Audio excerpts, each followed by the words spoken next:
some among them were potentially dangerous. Most were loyal. But no one knew what would happen among this concentrated population if Japanese forces should try to invade our shores. Military authorities therefore determined that all of them, citizens and aliens alike, would have to move. This picture tells how the mass migration was accomplished. Evacuation. More than 100,000 men, women, and children, all of Japanese ancestry, removed from their homes in the Pacific Coast states to wartime communities established in out-of-the-way places. Their evacuation did not imply individual disloyalty, but was ordered to reduce a military hazard at a time when danger of invasion was great. Two-thirds of the evacuees are American citizens by right of birth. The rest are their Japanese-born parents and grandparents. They are not under suspicion. They are not prisoners. They are not internees. They are merely dislocated people, the unwounded casualties of war. The relocation centers are supervised by the War Relocation Authority, which assumed responsibility for the people after they had been evacuated and cared for temporarily by the Army. A relocation center, housing from 7,000 to 18,000 people, the entire community bounded by a wire fence and guarded by military police, symbols of the military nature of the evacuation. Each family, upon arrival at a relocation center, was assigned to a single-room compartment, about 20 by 25 feet. Barren, unattractive. A stove, a light bulb, cots, mattresses, and blankets. Those were the things provided by the government. In 1942, the United States government forcibly relocated over 112,000 Japanese nationals and Japanese Americans to remote housing facilities called war relocation camps for the purpose of detainment, re-education, and forced labor. Of those interned, 62% were United States citizens. President Franklin Roosevelt authorized the internment with Executive Order 9066, allowing military commanders to designate military areas as exclusion zones. This power was then used to declare the entire Pacific coast as an exclusion zone, forbidding people of Japanese descent to live within these areas, unless, of course, they were held in war relocation camps.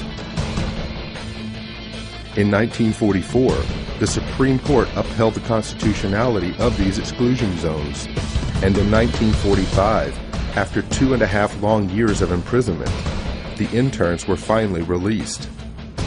The United States government issued no formal apologies, but did present each former inmate with exactly $25 in cash and a train ticket home, if they were lucky enough to still have one. 43 years later, in 1988, President Ronald Reagan would sign a bill that formally apologized for the internment of Japanese Americans on behalf of the United States government, and finally granted reparations to survivors. The language of the bill stated that government actions of the 1940s internments were based upon 3 criteria: racial prejudice, wartime hysteria, and a failure of political leadership. So what is most important in this bill has less to do with property than with honor. For here we admit a wrong. Here we reaffirm our commitment as a nation to equal justice under the law. In 2001, following the attacks of September the 11th, our government again went into open roundup mode, detaining and imprisoning thousands of United States citizens, again seemingly based upon the same 3 criteria used to intern Japanese Americans: race prejudice, war hysteria, and a failure of political leadership. Let there be no argument. The United States government has put its own citizens in detention centers. The justifications for doing so range from personal prejudices based upon political and religious grounds to wartime frenzies and fears of future terrorist attacks. In a time of great crisis, the impossible becomes possible. Is it possible that internment camps are being built in the United States today? Is it possible that history will repeat itself?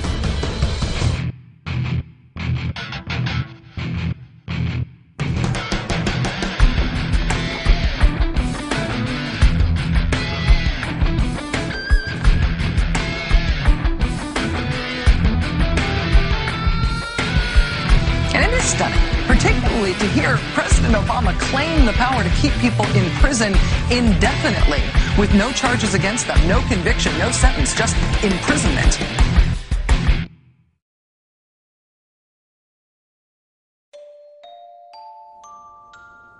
Well, we used internment camps here in the United States during World War II, and we interned Japanese Americans, or Americans, I should say, to be more correct, Americans of Japanese descent. And these people were cordoned off for the duration of the war. Background checks could have been done. They could have been released or cleared out of those facilities. But it was thought best, because there was so much animosity toward the Japanese for the attack on Pearl Harbor and subsequent deaths of U.S. soldiers, that these people just be kept out of sight in one of their detention facilities. On April 1st, 1979, by Presidential Executive Order 12127, the Federal Emergency Management Agency was created for the purpose of coordinating the response to disasters that have occurred in the United States and that overwhelm the resources of local and state authorities. Upon its creation, FEMA absorbed the Federal Insurance Administration, the National Fire Prevention and Control Administration, the National Weather Service Community Preparedness Program, as well as several other federal-level preparedness programs. FEMA was also given the responsibility for overseeing the United States Civil Defense, a function which had previously been performed by the DoD's Defense Civil Preparedness Agency. In 2003, FEMA became part of the Department of Homeland Security's Emergency Preparedness and Response Directorate. FEMA follows three simple directives. 1. National emergency recovery. 2. Continuity of government. And 3. Combating perceived threats to the existing social and political order.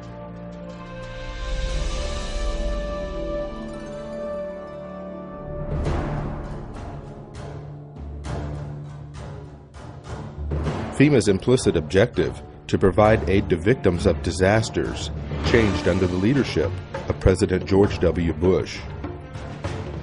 Although some may argue, prior to the Bush administration, FEMA's reaction time for responding to and the handling of national emergencies was beginning to improve. But in 2003, President Bush would shift the focus of responding to emergencies in America by placing FEMA under the umbrella of the Department of Homeland Security, whose stated objective was and still is to protect our nation from dangerous people. Did the Bush administration's war on terror mentality take priority over the government's emergency response to provide aid to victims during a national disaster? We're fighting evil. And I remember my first words to him were, Mr. President, my estimate is that 90% of the population of New Orleans has now been displaced. 90%? Yes, sir, I believe it is that bad. That's how bad it is. I really thought that would get just the whole mechanism of the federal government to come charging in, is once again this mentality that it's a natural disaster. It's a hurricane. It's not Al-Qaeda. The most important job of government is to protect the homeland. In the midst of a searing heat wave, Jefferson County residents lined up in their cars for food and water, wondering what took so long. Slow. Everything is slow. The man who runs the county, Judge Carl Griffith, agrees, and in a meeting with President Bush this morning said FEMA's delivery of relief supplies was unacceptably slow. To save American lives, we must be able to act fast. To real distrust of the federal government, especially with the levee system, because now the Army Corps has pushed that date back now to 2011. It was supposed to be up by 2010. As requests for emergency assistance poured in after Hurricane Katrina, one applicant listed this as his address, the Greenwood Cemetery in New Orleans. FEMA promptly issued a check for $2,358 for rental assistance. That's just one of thousands of examples of of alleged fraud and abuse described in a new report by the investigative arm of Congress. Cost to taxpayers about $1 billion. The examples are so egregious that what they tell us is that FEMA didn't perform even basic checks to safeguard taxpayers' money. Well, today the outrage spread to Congress where House members accuse FEMA of a cover-up. 2 years after Katrina, 76,000 FEMA trailers are still being used to house families who lost their homes. Many of the trailers have high levels of formaldehyde, which can result in dangerous respiratory problems. 3 of my children began having severe nosebleeds several times a week. It got so bad that this past Tuesday I actually had to go to the emergency room. Several deaths may well be linked to toxic levels of formaldehyde gas. It is a sick organization. And it has totally lost the confidence of the people of America. Overnight, FEMA decided to stop issuing debit cards at Houston shelters, but almost no one there hoping for a card had any idea. Pile everybody up in the van and come up here, and we can't even get what they said we was going to get. Even Houston's relief coordinators told FEMA a heads up would have been helpful. We just made sure everyone understood that every time they change their mind in Washington, D.C., it affects people here that are trying to deal with tens of thousands of people. We're talking about damage from Hurricane Rita last year, 2 devastated schools, and kids and parents waiting for help. A few months ago, the folks at FEMA told the schools, one in Iberia Parish and one in Vermilion Parish in Louisiana, that they would get millions to relocate to higher ground. FEMA even helped them draw up the plans. And then FEMA took it back.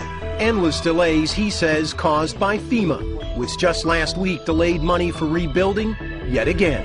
They're more worried about their own positions in FEMA, their own salaries, than the recovery process down here. There is a new hitch to report about those infamous FEMA trailers. After spending nearly $3 billion taxpayer dollars to buy them, it turned out many went unused, and now FEMA is unloading them at bargain basement prices while other people need them. After a lengthy investigation, the congressional architects of the Department of Homeland Security concluded today that FEMA, the agency that is supposed to respond to hurricanes and national disasters, should be taken out of the mammoth Homeland Security bureaucracy, disbanded, then put back together in a better way and placed under direct control of the president during emergencies. A Senate report on the government's response to Hurricane Katrina says FEMA is so far beyond repair that the agency should be scrapped. It said that agency failed, in its view, to anticipate and then respond to Katrina. FEMA is discredited, demoralized, and dysfunctional. FEMA is discredited, demoralized, and dysfunctional.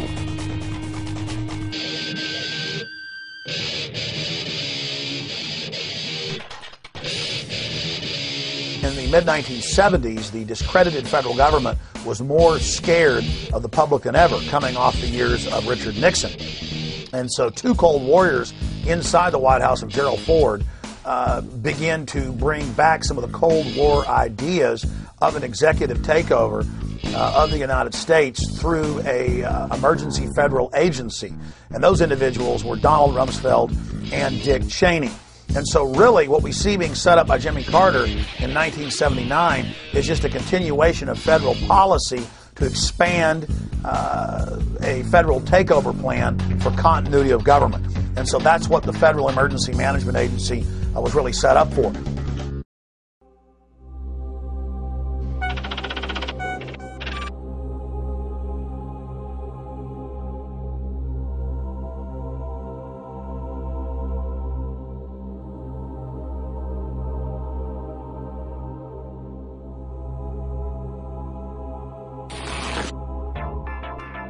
Colonel North, in your work at the NSC, were you not assigned at one time to work on plans for the continuity of government in the event of a major disaster? Mr. Chairman. I believe that question touches upon a highly sensitive and classified area, so may I request that you not touch upon that, sir. One of the programs that got exposed during Iran-Contra was Rex 84. And Congressman Jack Brooks, in those hearings, brought up the fact that in reality, FEMA was a cover for a huge continuity of government program in case the American people ever rebelled. And that was the architecture or the blueprint for the illegitimate shadow government to fully take over the functions of the entire federal government, suspend the Constitution, suspend the Bill of Rights, and arrest whoever they wanted to. And FEMA was going to control the camps that the people were going to be put into. And FEMA would be the main governmental institution with different directors over every agency. And now when you watch FEMA on television, it's always a colonel or a general or an admiral in uniform who's over the different departments. The martial law portions of Rex 84 were outlined in a 1982 memo written by FEMA Deputy John Brinkerhoff. Martial law was to be declared in the event of a national crisis, yet the plan did not define the term national crisis. The plan allowed FEMA to take control of both federal and state governments, appointing military commanders to replace duly elected officials. The plan also called for the rounding up of at least 21 million American Negroes for delivery to numerous military bases converted into prison centers, also known as FEMA relocation camps. Why? Because at that time, African Americans were classified as one of the largest threats to the continuity of the federal government. Who does the federal government consider the biggest threat these days? The convergence of globalization and technology has created a new brand of terrorism. There were persons who, for whatever reason, came to view their home country as the enemy.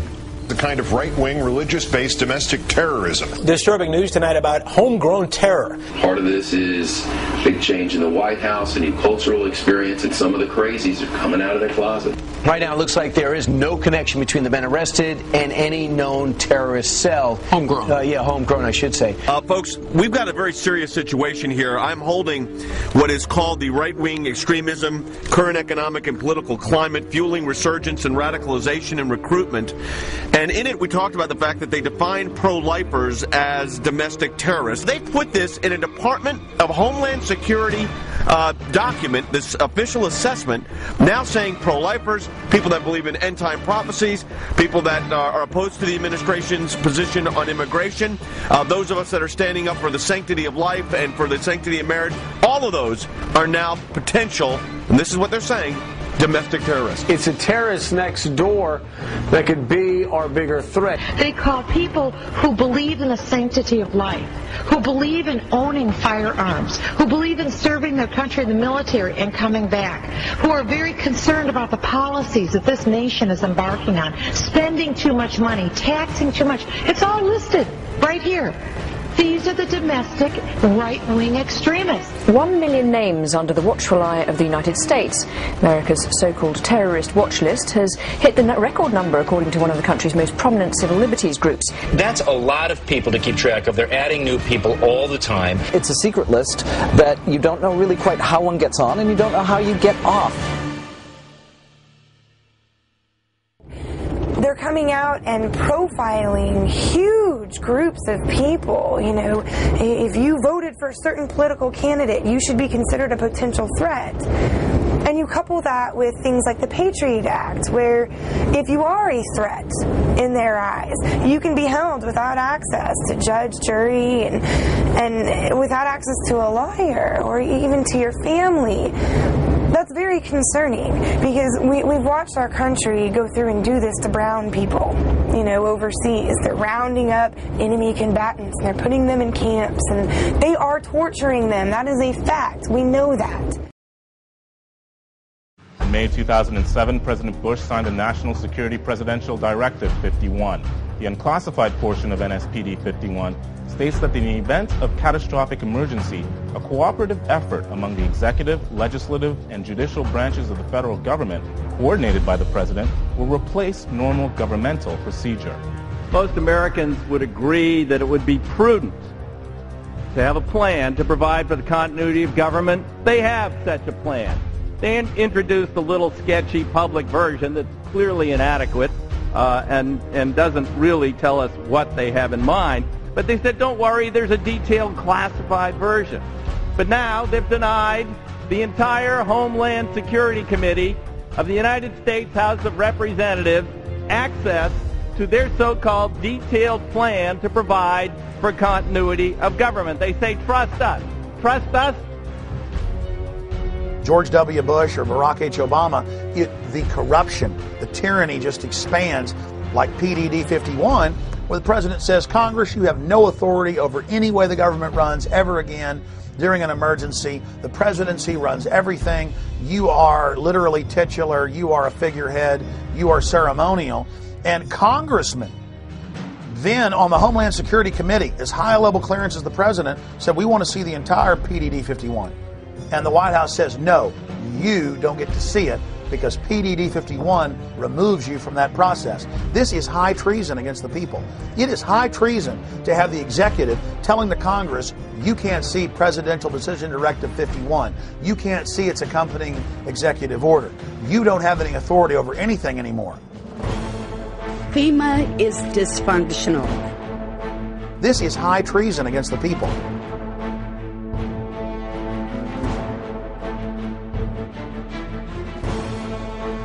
The FBI's counterintelligence program was a series of covert and often illegal programs conducted by the United States government and aimed squarely at investigating and disrupting dissident political organizations within the United States.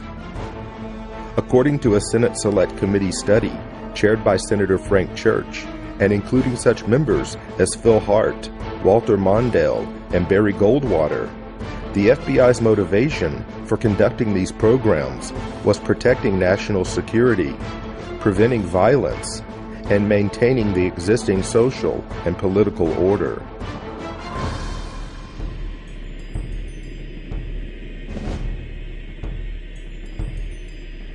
Targets included the Black Panther Party, the Ku Klux Klan, communist and socialist organizations, as well as nonviolent civil rights organizations, anti-war groups, and a broad range of organizations lumped together under the title New Left, which included groups labeled for intensified attention, such as the Southern Christian Leadership Conference, the Student Nonviolent Coordinating Committee, and Congress of Racial Equality.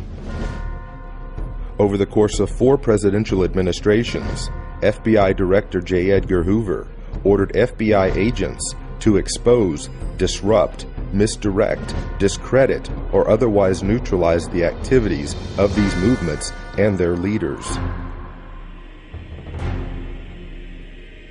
Speakers, teachers, and writers, even individual student demonstrators with no group affiliation, were all fair game.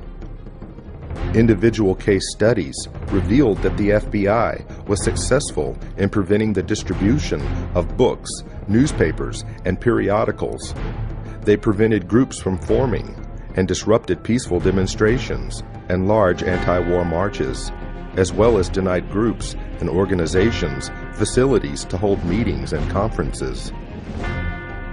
According to attorney Brian Glick in his book War at Home, the FBI used 4 main methods for their counterintelligence program. Number 1, infiltration, getting agents on the inside in order to undermine trust and scare off potential supporters.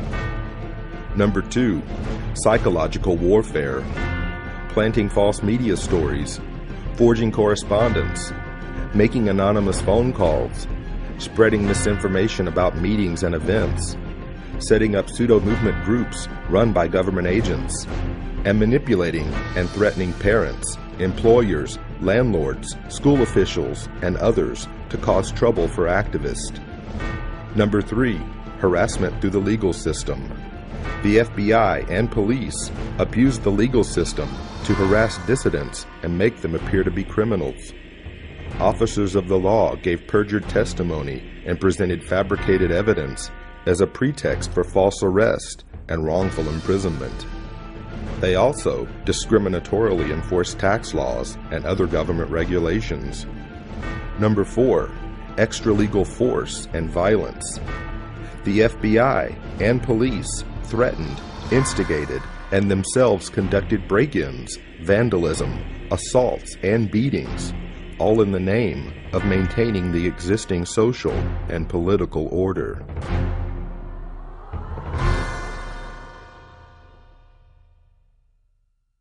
Increased security for 4 New Jersey Supreme Court justices after their home addresses were revealed in a webcast by a self-proclaimed white supremacist.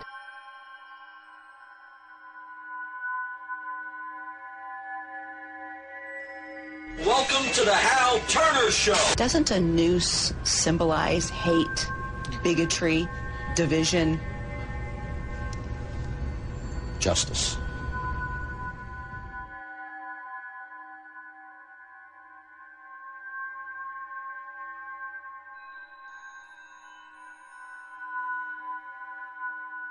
Who are you? Where are you calling from? Hola, this is Pedro. Spick, From San Diego. don't call my radio show anymore, you filthy spick animal.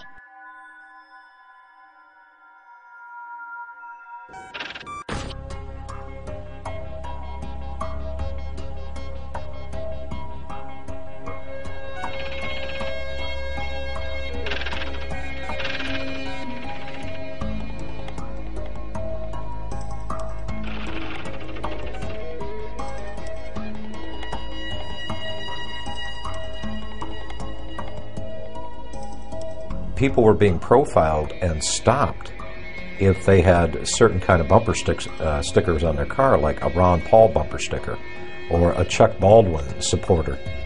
And as you read the Make report, bits and pieces that were lifted right out of the Project Megiddo report back in 1999 by the FBI, describing what terrorists were, how law enforcement could identify potential terrorists. And I can remember back in the 90s, the FBI was doing an education program with local law enforcement, and what they had was a trifold pamphlet. Again, this was not meant for public consumption, only to be passed around amongst the rank and file in the police. It ran through the list of what a potential terrorist might be or what they might prescribe to. And the list is kind of interesting. If you were a supporter of the Constitution, if you were an ardent supporter of the Second Amendment, or even if you were a person of deep religious conviction, you might be a member of a certain cult. And going back to Project Megiddo, it's all basically the same thing. That if you have any strong beliefs in anything, that you could be a possible threat. You could be a terrorist threat against government structure.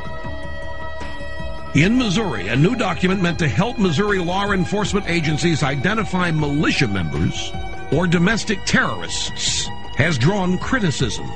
The February 20 report, called the Modern Militia Movement, mentions such red flags as political bumper stickers for third-party candidates, such as Ron Paul, who ran for president, talk of conspiracy theories, such as the plan for a superhighway linking Canada to Mexico, and possession of subversive literature. So the state police in Missouri have been told that if you see a car with a bumper sticker that opposes the so-called creation of North American Union, the superhighway, that you are probably following a militia member, that you are following an anti-government radical.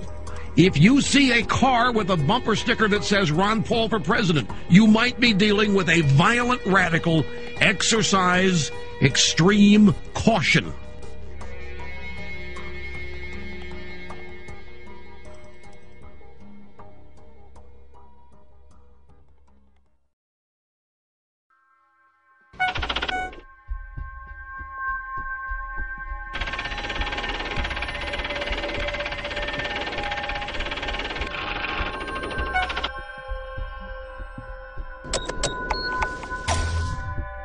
We do know that 28% of their funding comes from the Department of Homeland Security. This is not the first time that a report has been issued to Missouri law enforcement and surrounding fusion centers in other states by the MIAC Center. This right here is a stack of every single one of the MIAC reports that has been drafted. MIAC Alert, Constitution Rangers, June 7th, 2007. You've got the Black Separatism Bulletin, November 4th, 2008, American Radical Islam Converts. Here's the MIAC strategic report dated 11/28/2008 on the anarchist movement. You've got it on the modern committees of safety, voice of the people, or militias in disguise. That's January 9, 2009, which came out right before the infamous MIAC strategic report on the modern militia movement. So they've been producing these documents for quite some time. If the people profiled in this document could be considered a potential threat to law enforcement, that means they could be considered a potential domestic terrorist. And if you have the word terrorist attached to your name, whether it is domestic or foreign, the Patriot Act still applies to you, whether you're an American citizen or not. I remind you that before the Nazis began to persecute and incarcerate and kill and so forth the Jewish people in Germany, the first thing they did was label them as extremists and fanatics and all these kind of things and get the people conditioned against them. And then with the approbation of the general populace, they were able to unleash the fury of the state against them, and we all, of course, know what happened as a result of that.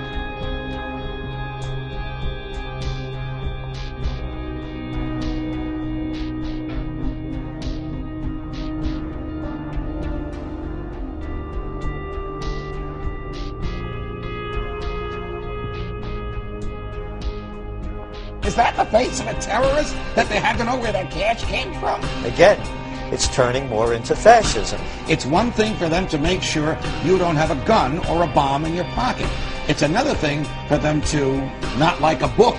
This shows you the danger of profiling. Maybe he was profiled because he had a Ron Paul bumper sticker. An anti-tax demonstration is scheduled for downtown's Keener Plaza April 15th. But charges are flying that one of the organizing groups is an extremist anti-government group. The Southern Poverty Law Center and the Anti-Defamation League have their own opinions about the Constitution Party. I think we'd consider it a fringe right-wing political party that we consider to have extremist roots. When we talk about the New World Order, it is mimicking, if not duplicating, language that comes out of organized white supremacy.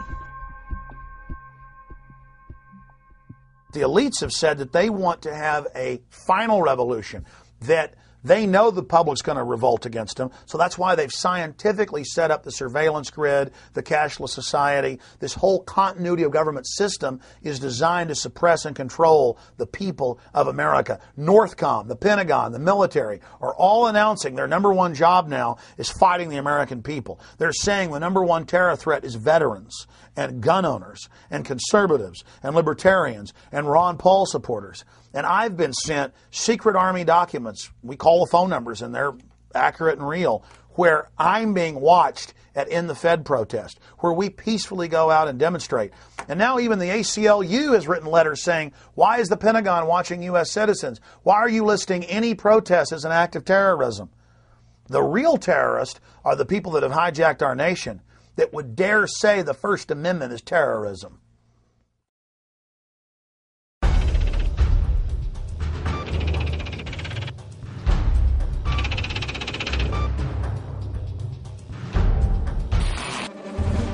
Two new reports out document an alarming rise in the number of hate groups in the United States. The Southern Poverty Law Center's intelligence report found 926 active hate groups in the country. That's up more than 50% from just 2000.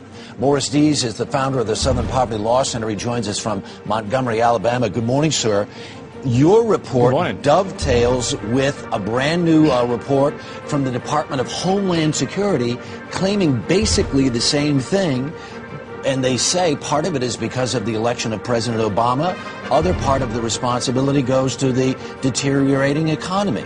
Political climate, the election of Obama, the immigration issues that have faced the United States over the last 5 to 10 years, and now especially the economy, is almost causing a resurgence of what we saw in the days of Timothy McVeigh, almost a militia movement that's being reborn in the United States. Homeland Security says people who oppose abortion or worry about the threat of illegal aliens could pose a radical threat to America. It warns about groups and individuals dedicated to single issues like abortion, immigration, and gun rights, and even raises a red flag about veterans returning home from the wars in Iraq and Afghanistan. Does this report seem to lump in ordinary Americans who have real concerns about stuff with nutjob racists and anti-Semites? There's one thing that's glaringly missing here. No discussion about the real terrorists, the Al-Qaeda cell groups and others that are located inside the United States. It's all about domestic.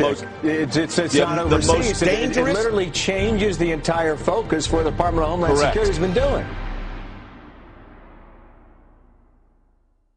I was passed by an Oklahoma City police officer vehicle, and they slowed down, got in behind me, followed me for about 3 miles, and then pulled me over. When the officers approached my vehicle, they asked me if I knew why I was being pulled over, and I said no, I had no idea. And they said it's because of the sign in the back of your truck. And I said, my sign that says aboard Obama, not the unborn.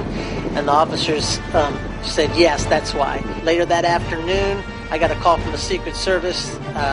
They wanted to do a quick walkthrough of my house to make sure I wasn't some kind of radical racist. Why would Americans, under the guise and the threat of worldwide terrorism, why would they willingly give up or relinquish their rights to government when our rights did not come from government in the first place?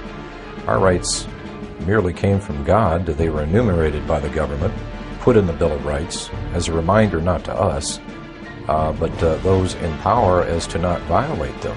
And I know the history of government, not just American government, but the history of government well enough to know that most governments acquire power and they do not like dissent.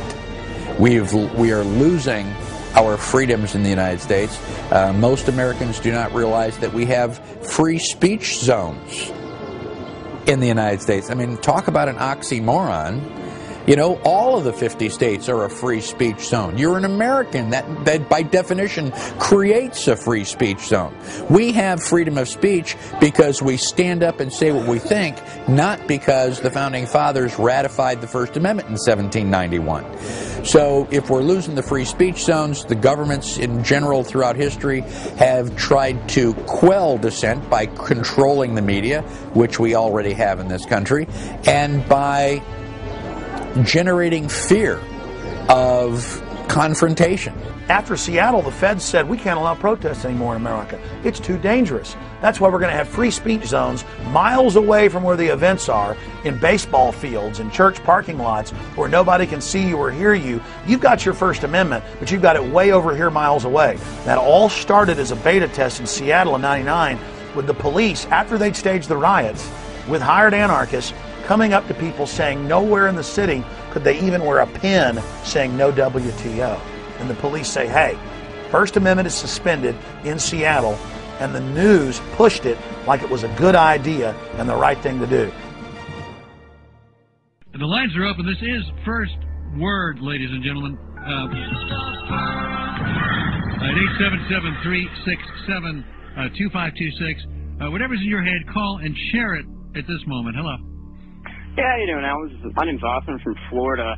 I was recently looking around on the Army's website, Army.mil, and I came across this document called the Civilian Inmate Labor Program. This was put out in 2005, and I was just like reading over the first couple pages. Just in the first couple pages, this document on the Army's own website talks about converting military bases and installations into giant prisons and establishing civilian inmate labor programs. Have you ever heard of this? No. This is on Army.mil if anyone wants to look it up. Okay. It came out in 2005. Another conspiracy theory. This is on the Army's website, Yeah. sir. All right, so we're all going to be in prison, right? They're going to have prison Well, terms? I don't know, but I mean, obviously there's a document that has Yeah, there are lots of plans documents for it. in lots of places. But this is on the military's own website. Yeah, okay. There. Yeah. Army.mil. Okay. I'm on Army.mil. Says the link's broken. There's no such Army.mil. Can you get to Army? I can't get to Army.mil.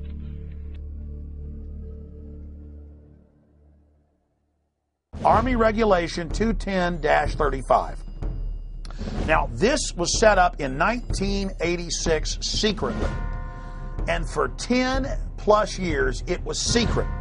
And in 1997, Bill Clinton declassified this, and we were the first major radio show to cover it. Since then, it's been expanded. This lists 12 camps to hold American citizens that have been built by the United States Army. And ladies and gentlemen, some of these facilities have U.S. citizens in them now. But it's all being done administratively. To beta test the Army running camps, they did deals with the federal government and now states to take prisoners convicted in the civilian courts and to then stick them on U.S. military bases administered by the Bureau of Prisons but operated by the U.S. Army. So see, they're taking state and federal prisoners and sticking them under Army control and building these civilian inmate labor camps all under Rex 84 right out in the open, and no media will ever touch this.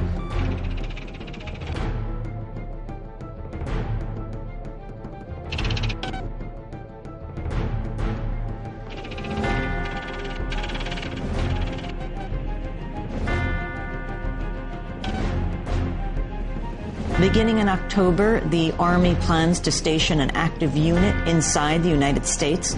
Under NORTHCOM and under the new Homeland Brigade, it was first going to be 3,000, and then 20,000, and then 40,000.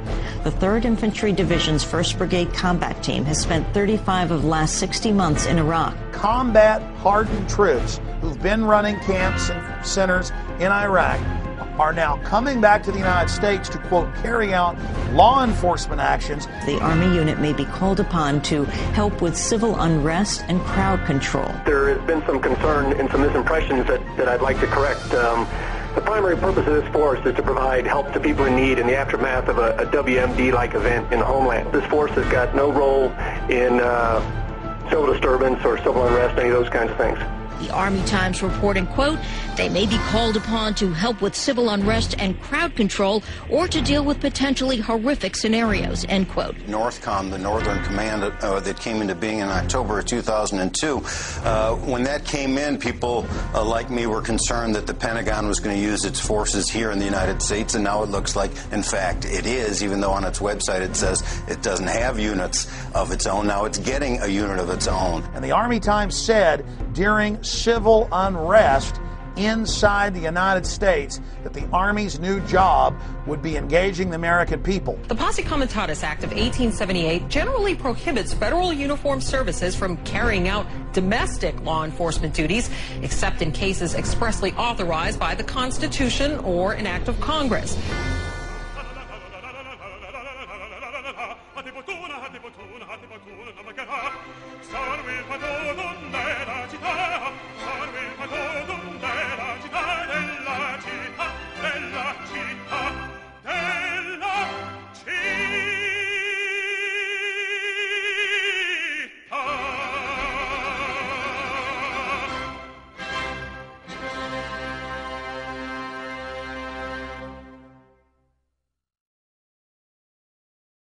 They can't just come in and say, you know, I want to see everything in your car, I want to see everything in your house, I want to go through your computer. You either have to voluntarily hand that over to them, or they have to have probable cause and get a warrant to do that.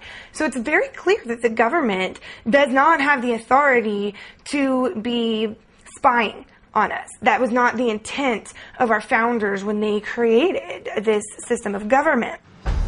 Over the last decade, we've seen the introduction and enactment of some of the most dangerous legislation ever to be conceived by our elected officials, who have not forgotten who they serve, but only now reveal to the American people, through the fruit of their own actions, that our rights and our freedoms are secondary. The USA Patriot Act allows for American citizens to be picked up and incarcerated indefinitely without charges, and allows law enforcement to conduct warrantless and secret searches of Americans' property and possessions. The Military Commissions Act dissolved the cornerstone of our Constitution by removing the writ of habeas corpus, allowing the permanent imprisonment of enemy combatants, and disallowing petitions to the court to know why you've been locked up in the first place. Although never passed by the Senate, the Violent Radicalization and Homegrown Terrorism Prevention Act shows us the mindset of our leaders in Washington. If passed into law, the bill would make public demonstrations and protesting into an act of terrorism and label the organizers as thought criminals and potential homegrown terrorists. Now that the federal government has the authority to sneak, snatch, and lock up its own citizens, a new bill has been introduced by Congress that gives the feds a place to hold those outspoken dissenters and potential domestic terrorists. The National Emergency Centers Establishment Act, or H.R. 645, allocates military bases to be converted into FEMA emergency centers. It also mandates that these camps be built complete with public works, medical, and educational facilities, just like the Japanese internment camps of the 1940s. Why is the media on one hand saying there are no FEMA camps, but on the other hand, legislation has been introduced to build them? H.R. 645, titled the National Emergency Centers Act, directs the Secretary of Homeland Security to establish national emergency centers throughout the United States. It's all being done for your own good. The bill directs these camps to be built in existing military installations, whether operational or not, for the stated purpose of providing temporary housing and to meet other appropriate needs as determined by the Secretary of Homeland Defense. Here's H.R. 645 legalizing what has already been developed, what's already been paid for by FEMA. And that is these FEMA camps for everybody's safety, these FEMA camps for everybody's comfort, these FEMA camps that the people need during emergencies. The government doesn't build things that are not needed or that there aren't contingency plans that say there's a reason for them. Also, it's been reported by WorldNet Daily that the Department of Homeland Security has already awarded nearly a $400 million contract to Halliburton to build some temporary detention centers on an as-needed basis. We know this is their main attack profile, is old, shut-down bases. And so you go point them out and go, look, the barbed wire's facing in, or look, this is a designated FEMA camp. And they say, well, where are the people? Where are the people in the camp? The point is, it's a designated facility for that. Conceivably, these are the kinds of camps that could be used for political dissidents, just like occurred in Nazi Germany. I got a feeling in the next few years that you may start to see some American citizens end up in these camps for questioning the government. The president can declare a national emergency, and it can be anything. It can be a hurricane, or it can be political protests or civil disorders like we saw in the race riots. I think the government's anticipating that there's going to be a increased reaction against the economic downturn, and this could lead to the kinds of street riots and protests we've seen in countries such as France. If we do not have a government which is controlled and limited by the Constitution, then our personal motives and preferences are irrelevant. It doesn't matter if you have freedom of speech if you're in a, FEMA concentration camp. It doesn't matter. You're certainly not going to be allowed to have a gun inside a concentration camp. And, all of our rights are predicated on a free America. And if we don't have a free America, all of the other questions become moot. Don't these companies have a responsibility morally if they're in there building camps and building shackles and building barbed wire facing in to speak out and say this is unconstitutional in the United States? Well, of course they do. But Kellogg Brown and Root was connected to some of the contracting that went on at Camp X-Ray, Guantanamo Bay in Cuba.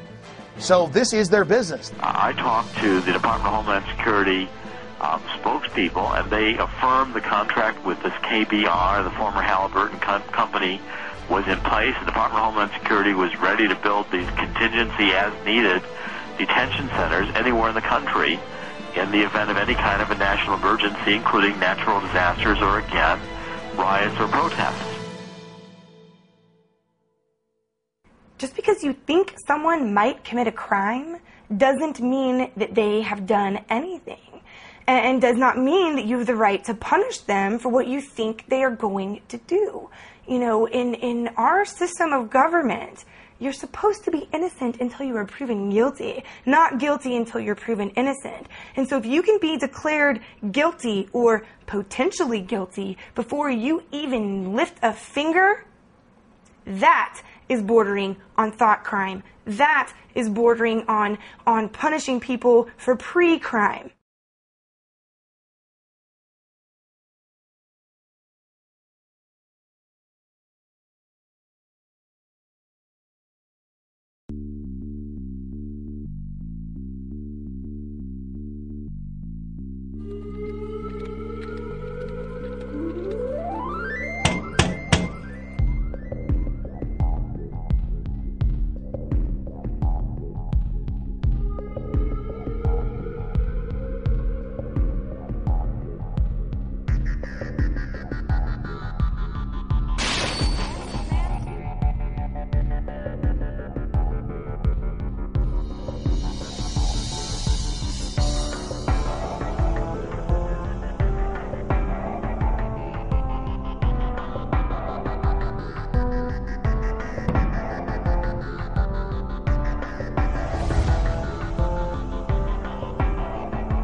I never understood these words before the thought police showed up at my front door.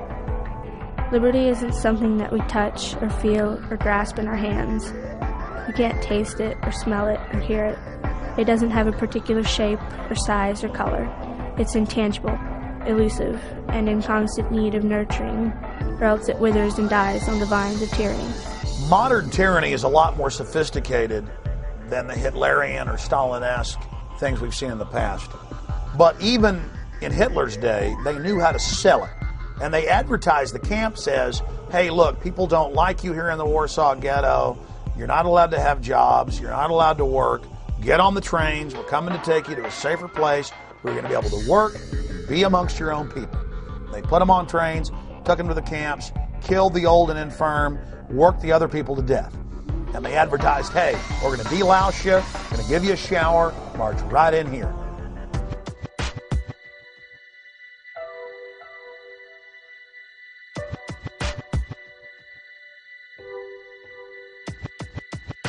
You have arrived at Sobibor. You are in eastern Poland. This is a labor camp. We have brought you here to work. You will work hard, but hard work is good for the soul. So in reality, we are your benefactors. You will be housed, you will be fed. All we ask is your cooperation. If you do your job, you will have nothing to fear. You will be given postcards. Write to your relatives, friends, to tell them that you have arrived here safely. We will mail them for you. Unfortunately, there have been reports that typhus has broken out at several labor camps. We do not want typhus at Sobibor. Therefore, first you will be taken to the shower facility, where you will each have a hot shower. Naturally, men and women will shower separately. Women will have their hair cut short before they shower. While you are showering, your clothing will be disinfected. Remember, the better your behavior, the easier your stay will be. As they roll this system out, this total federalization out, they're selling it as if the FEMA camp is a place that the disadvantaged and the poor and the illegal aliens, as the economy collapses, will need to come, will need to stay. Now, in this more modern, sophisticated system, they're going to advertise the camps. They're going to show people getting the free concert, with a rock and roll star, or the Sunday night movie, or the free medical care, and they're going to be beating down the doors to get in the camps. Another way is to have an economic collapse that's fabricated. Okay, you cut lending from banks. Nobody has any money anymore. The economy tanks. Okay, then you've got massive people homeless everywhere. Then there's a problem. Economic collapse. The reaction is people get desperate and need a home. Solution is we present the home to you, which is the FEMA camp, which will be advertised as a wonderful place. Of course, it's a lie. So what you have there is they fabricate a problem to create reactions, which gives the solution they originally wanted in the beginning, which was to get everybody into the FEMA camps. That's how problem. This is the story of history. It's happened over and over and over.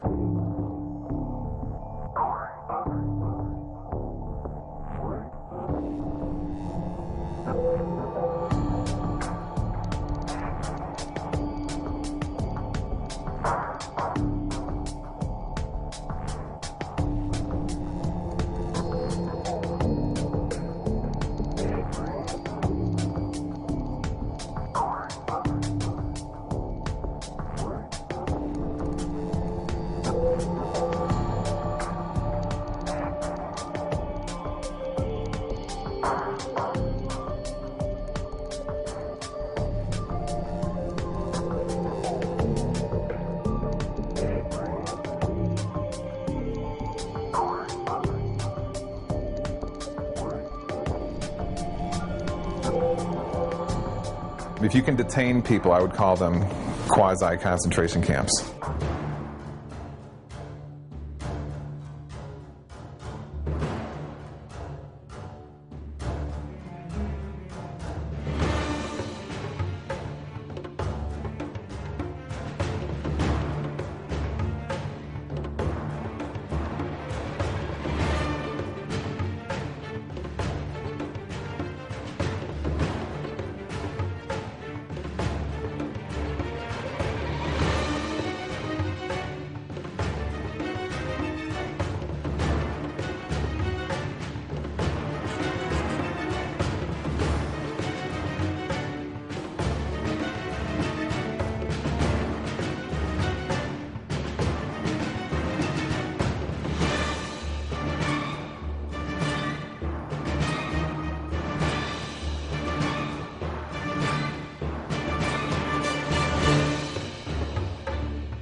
In 1999, American citizens were put in the Sandpoint Naval Brig outside of Seattle, Washington, and the news reported that FEMA was in control of the operation and was using the closed naval base as a mass prison.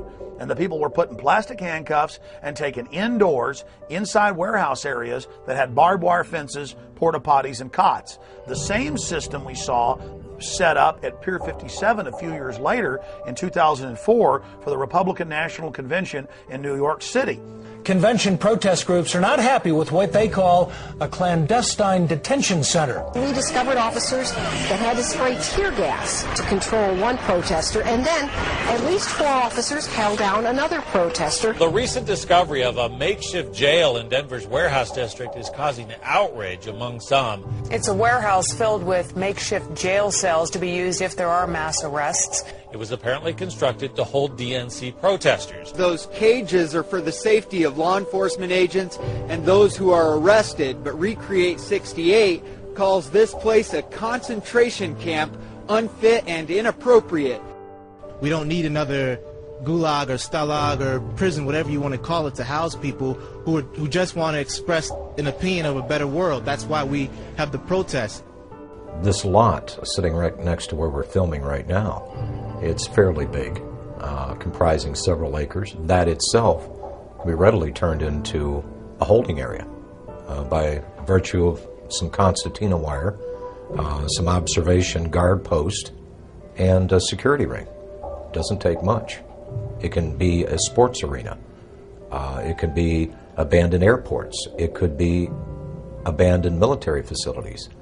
Any place that you could set up a security perimeter could be used as a temporary internment camp.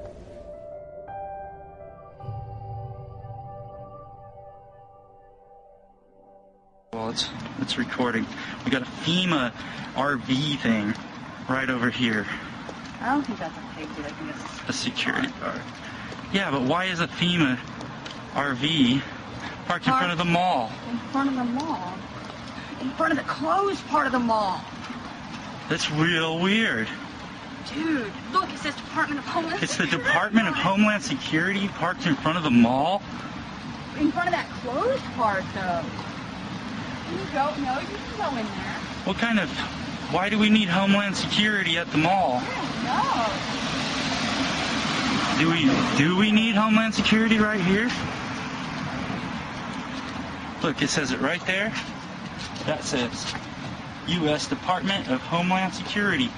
And why are they parked in front of the mall? Oh, man, that's what I want to know. What are y'all doing here? We just saw. I just want to know. I want to know what y'all are doing here. Step outside. Will you tell me what's going on? I will be more than happy as soon as you step outside. Sure. Is there a reason you're doing that? We just saw the FEMA cam, and I thought y'all were part of the. There's some sort of emergency, or what's going on? Been shut down, or not the mall. This store had already been shut down, but Is there some reason why FEMA's here, though? in case Ike hits. In case I what? called him. He's not. Dude, you're just a security guard. I'm a security guard. Don't tell me that. I'm sorry. We're part of an organization that is just making sure everybody understands what's going on these days. And I don't understand why y'all are here, though. Well and fine. I still didn't explain why y'all are here. I'm not going to. Okay, just don't step. So what kind of operations are going on inside? Have a good day. Just tell me what kind of operations are going on inside. They built the temporary detention center. It was about 780 beds that have really made a difference. We still have a long road ahead of us, but FEMA's going to stick with us, and I know we'll make it. It's a $37 million facility. It was built in Indiana. It was modeled off of a modern facility in Michigan. It originally was designed in the States and brought down here in sections, so we put it together like one big Lego piece. Then people started noticing on the backs of flatback rail cars these little 1- and 2-person mobile concrete jail cells. And those indeed have been manufactured by the tens of thousands and purchased by the federal government and local governments. And they've been stockpiling on county, city, state, and federal land hundreds and hundreds and hundreds per site of these little mobile concrete jail cells. So there certainly is a buildup of that type of equipment.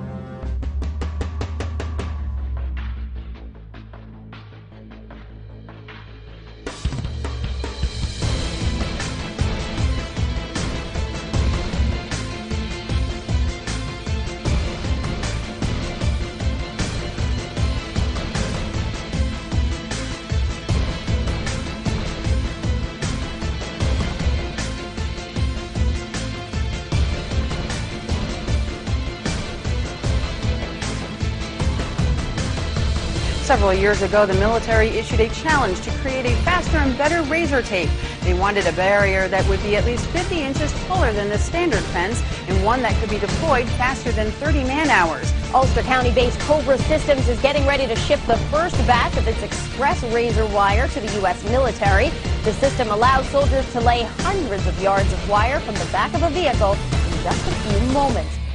This is more of an action of a country that has gone absolutely berserk, that they feel that they would have to jail their own citizens, that the government would fear its own people so much that they would be talking about detaining people or incarcerating them or vetting them or investigating them or whatever. This whole thing has been turned on its head. So anytime that you can demonstrate the power of government and you want to condition people into a way of thinking or to intimidate them or make them fearful, do actions that are going to put the fear of government and authority in people's hearts, strike that chord and make them shut up. Just when people in this country should be doing exactly the opposite, because I don't even recognize this country anymore. Attention, attention, attention. American forces are here to help. Remain calm. We will not tolerate civil disobedience.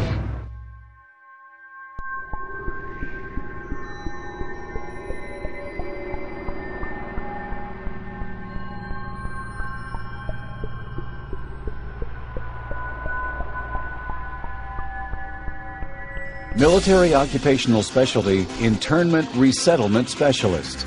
This MOS plays an integral role in providing a uniform system of handling prisoners and detainees. Trained as internment resettlement specialists to control and supervise detainees to ensure their humane treatment. For this job, the Army will train you to use specialized equipment to monitor activity, to conduct searches, and to inspect areas where prisoners work and live. Here, you'll train to in-process prisoners and detainees and to brief them on their rights. After your initial entry training and advanced individual training, you'll work long hours, day or night, in a garrison or field environment, where you may practice emergency procedures, detect and confiscate contraband, and escort prisoners outside the facility. Military Occupational Specialty, Internment Resettlement Specialist.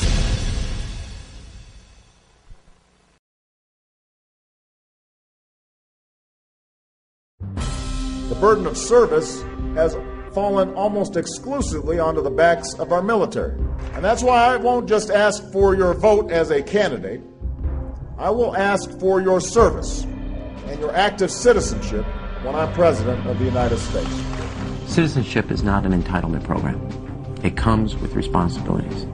A young person joining our military must know that we will only send them into harm's way when we absolutely must. We need to ease the burden on our troops while meeting the challenges of the 21st century. People of all ages, stations, and skills will be asked to serve.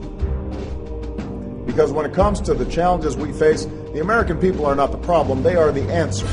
We cannot continue to rely only on our military in order to achieve the national security objectives that we've set. We've got to have a civilian national security force that's just as powerful, just as strong, just as well funded. Everybody somewhere between the ages of 18 and 25 will serve 3 months of basic training and understanding in a kind of civil defense. That universal sense of service, somewhere between ages 18 and 25, will give Americans, once again, a sense of what they are to be American and their contribution to a country and a common experience. We were taught, my brother and I, is that you have an obligation to give back. That's why community service has been such a big part of my life. Our troops need to know that we're making the same commitment to this country that they've made. I love Obama.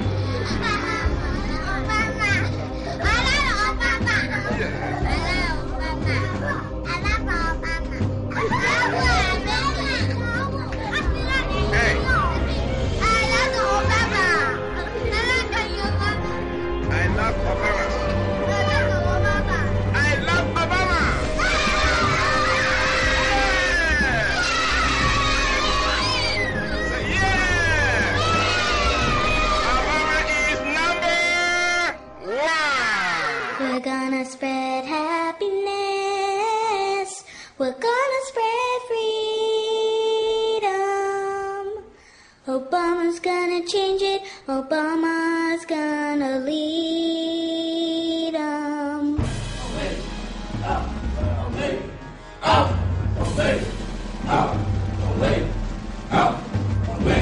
Since then, even the New York Times has reported that they're training the Boy Scouts now with Homeland Security to, quote, take on disgruntled veterans and gun owners in, quote, seek and destroy operations. And they had photos in the New York Times of these kids dressed up in Homeland Security outfits going after veterans and gun owners. Stalin said, give me somebody before age 7 I can turn them into anything I want. So that's why there's this push. Get the kids into the school system. Get them to not follow evidence. Get them to only do as they're told. Get them to be little robots. Get them to think it's normal to march up in lines and act like little soldiers and so forth. And then later in life, they'll never know the difference. Everybody has to get rid of the idea that they're an individual. They have to understand that we all have to work in the group for the collective, for the good of the whole. Not for the good of your child or for the good of the teacher, for the good of the whole. If you have to give up some of your most cherished beliefs, and that they have to train you to give these up because it's going to be for the good of the whole, you give it up. What this legislation does then is to help harness this patriotism and connect deeds to needs. We cannot continue to rely only on our military in order to achieve the national security objectives that we've set. We've got to have a civilian national security force that's just as powerful, just as strong, just as well funded.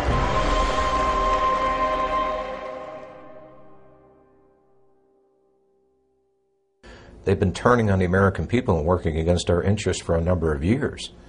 And the people that you may be seeing that are going to be targeted to be put into these camps, these dissidents, these disenfranchised, disaffected people, the government would never, ever turn on the American people. They would never create a situation where they were so displeased with their government that the government may be forced to throw these people in concentration camps. They'd never do that, would they? My name is Sam Ozaki. I'm a native-born American citizen, Los Angeles, California, along with about 120,000 other persons of Japanese ancestry when Franklin Delano Roosevelt signed Executive Order 9066. We were all rounded up like cattle and placed into America's concentration camps. They had designated areas where people would report, and they were transported by bus to they called them assembly centers. They didn't have facilities to house 120,000 persons, so they took over racetracks, fairgrounds, places like that. Work in the camp was slave labor. In fact, they had us making camouflage nets for the United States Army. Now that was absolutely slave labor. Later on, I said we should all have refused to work and then let the Army and the government come in and do all the chores that had to be done. But as I said, we had lost all our, not only our life and liberty, but also our finances. You know, when you think about it later on, we were not much better than Hitler. On the other hand, we have to say that at least we were not gassed and murdered like the thousands that were killed, millions really, in Europe. Although I have to say that there were at least 10 persons shot and killed by American guards simply because they got too close to the barbed wire fence that was surrounding the camps. Native-born American citizens like myself were denied life, liberty, and the pursuit of happiness in total violation of all the Constitution, the Bill of Rights, and so forth. Every morning the children would stand up, face the American flag with liberty and justice for all. You know, psychologically, it really affected us. That's why, for example, I mentioned earlier on that there were many parents who never even told their children that they had been in concentration camps because they were ashamed. We should not be ashamed. It was the United States government that should be totally ashamed of their behavior and putting 120,000 persons of Japanese ancestry in America's concentration camps. And you have to be alert because it can happen again.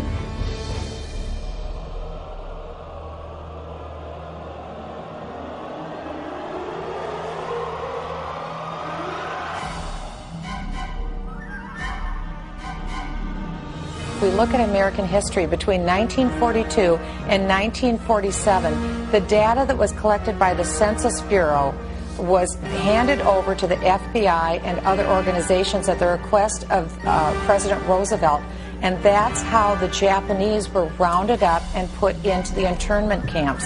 I'm not saying that that's what the administration is planning to do, but I am saying that private personal information that was given to the Census Bureau in the 1940s was used against Americans to round them up. I think there is a point when you say enough is enough to government intrusion. And you had mentioned this earlier, 28 pages. I have the survey right here, Glenn. This is the 28-page survey. This is the short form that every American will get next year. Does the federal government really need to know our phone numbers? Do they really need to know, like you said, the date and time that we leave, mental stability? You know the one question that's not on this survey, Glenn? Are you a U.S. citizen? I am just not comfortable with the way this census is being handled, with associating with ACORN, with the questions that are being asked, with Americans being compelled to give this information. How will this be cross-checked? Will it be held privately? It's up to a $5,000 fine. They are saying that if somebody who is connected with ACORN, now working for the U.S. Census, shows up at your door, knocks on it, and demands to know your race, your employment status, the name of everybody in your household, whether you've ever received food stamps, and your phone number, and everybody else's phone number, and you say, I'm not really comfortable giving that to you, you're going to get fined $5,000. The United States government between 1942 and 1947 passed the Second War Powers Act. They used the U.S. Census information to round up the Japanese and put them in the internment camps. Okay. Americans were told that they wouldn't have their information used against them. They did.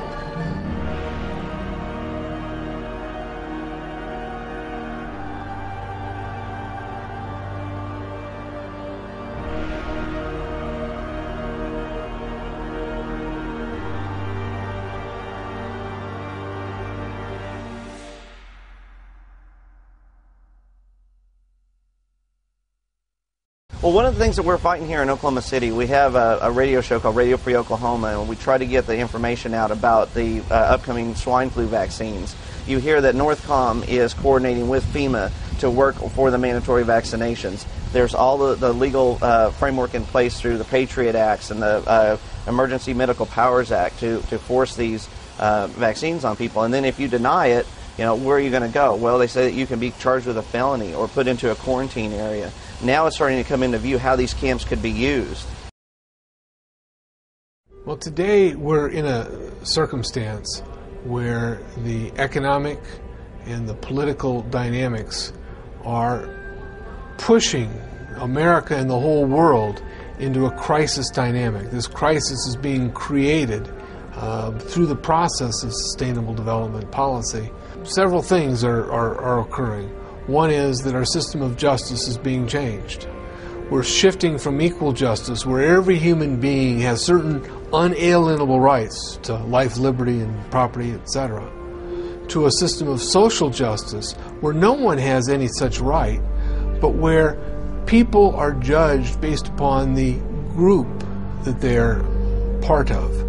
Previously, there have been several reports, such as the MIAC report in the state of Missouri, but this is the first time that a report such as this actually named individuals. Once you label someone in a derogatory manner, an extremist, a potential militia member, terrorist, whatever term is used, for some people the moniker will remain. Before you can persecute people, before you can incarcerate large numbers of people, you have to marginalize them. You have to create the image that these people are dangerous to society, or they're extremists or radicals, call them what you will, but marginalize them from the mainstream of society, so that at that point the rest of society will accept the persecution that might result upon this group. It's been an age-old strategy that's worked in every totalitarian regime in the history of the world, and that's why we're concerned here in the United States when we see this kind of marginalization going on about people who voted for Ron Paul or people who voted for Chuck Baldwin. Why are they being marginalized? Why are they being singled out as a potential danger to society? And I think it's shades of the strategies and tactics of totalitarian regimes in history past, and that should never happen in this country. The people in Washington, D.C. haven't represented what was on the American people's minds for a long, long time. They are the most disassociated, discombobulated, disconnected people on this planet. And they necessarily had to do that for all the violations of the Constitution that they've done. Just how far are you willing to go before you stand up and say no more to the federal government? Our founders actually intended for the federal government to be very small and limited, and that most of the service of government was to be done in the states.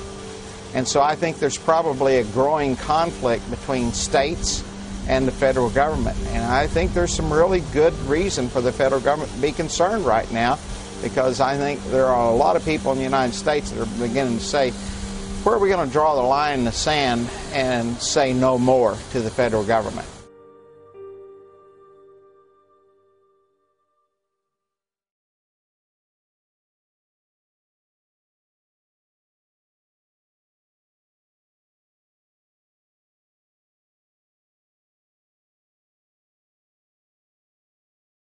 Every generation faces tyranny.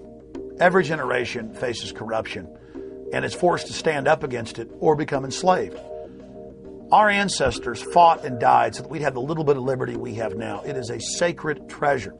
And from liberty comes all prosperity. The human race is depending on all of you out there that are seeing this information to educate yourself on the facts presented in this film and then to take action. We've got to forget about Washington, D.C. I think Washington, D.C. is too far gone. It's a cesspool of iniquity. I think it's totally and thoroughly corrupt. It doesn't matter which party you put in charge of the White House or Congress, nothing of substance changes.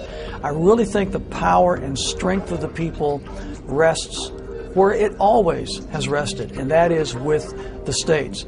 So we need to start putting some teeth into our state laws And we need to be electing sheriffs that are going to protect us from federal agents when they initially don't understand this because their civics lessons weren't very good in school. The 10th Amendment very clearly says any authority not granted to the federal government by the Constitution belongs to we the people and the sovereign states that make up this union. The states had all the power. They gave some few powers that are listed in the Constitution to the federal government and kept all the rest for themselves. Well, my first guest works for the people of Oklahoma, and he's trying to do right by them.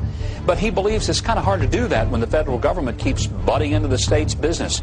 And now he's working to pass a bill in the state of Oklahoma that would declare state sovereignty from the federal government.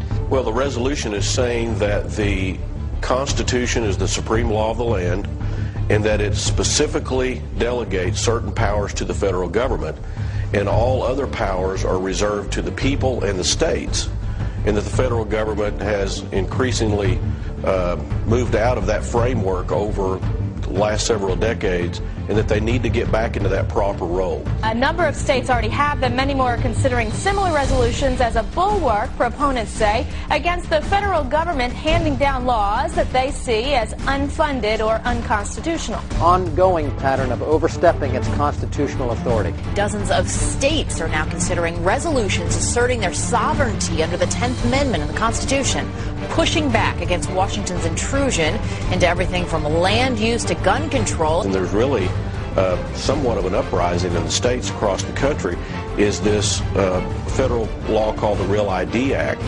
Texas appears ready to declare its sovereignty again. A resolution doing just that has the unabashed endorsement of the state's governor.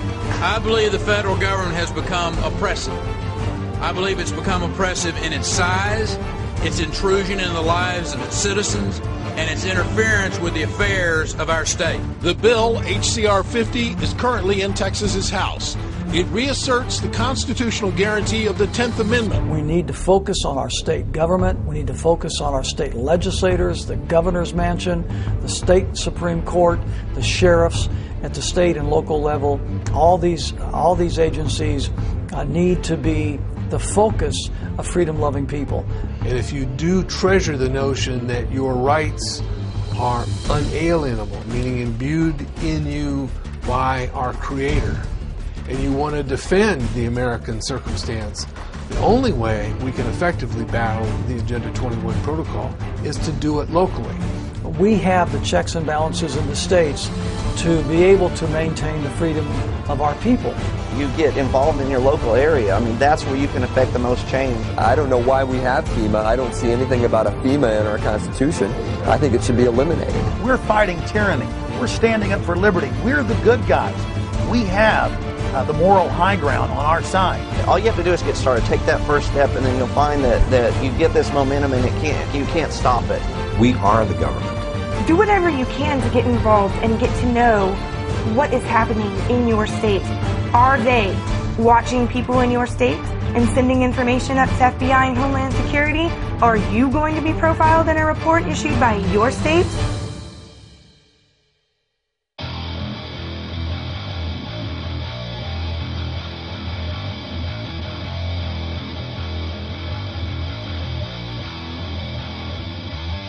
Just be alert, study your Constitution, learn all you can. I think there's certain basic organic documents that you need to become familiar with. I would start with the Mayflower Compact. The next one I would urge you to read is Patrick Henry's famous speech where he ended by saying, "Give me liberty or give me death." Certainly the Declaration of Independence is one it's a philosophical framework. The Constitution came along after that to be actually the blueprint or the framework of a building built upon the ideas espoused in the Declaration of Independence.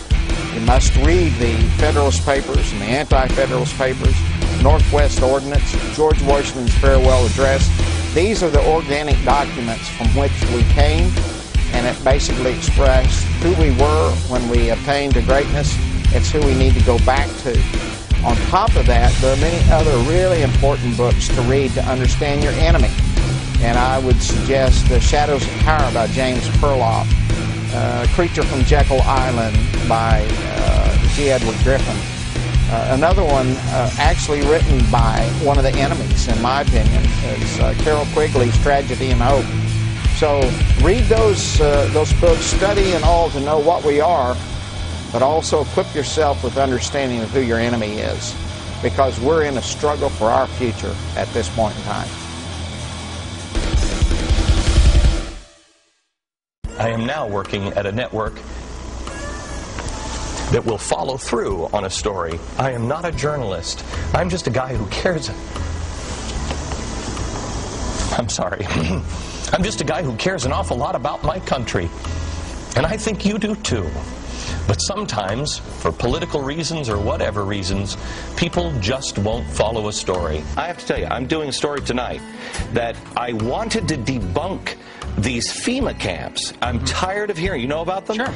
I'm tired of hearing. I wanted to debunk them. Well, we've now for several days done research on them.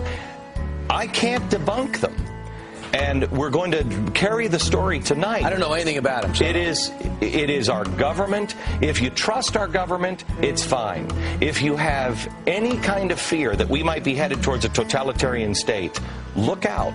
I've been watching Glenn Beck for a long time, and I saw him say that Ron Paul supporters are basically all terrorists and that the Army should watch Ron Paul supporters. Then he became Ron Paul's biggest buddy. I watched him come out repeatedly and demonize the 9/11 Truth Movement or anybody who questioned anything the government did. And then when he said he was going to expose the FEMA camps and he thought they were real, I said, look out, folks, this is his MO. He acts like he's on our side.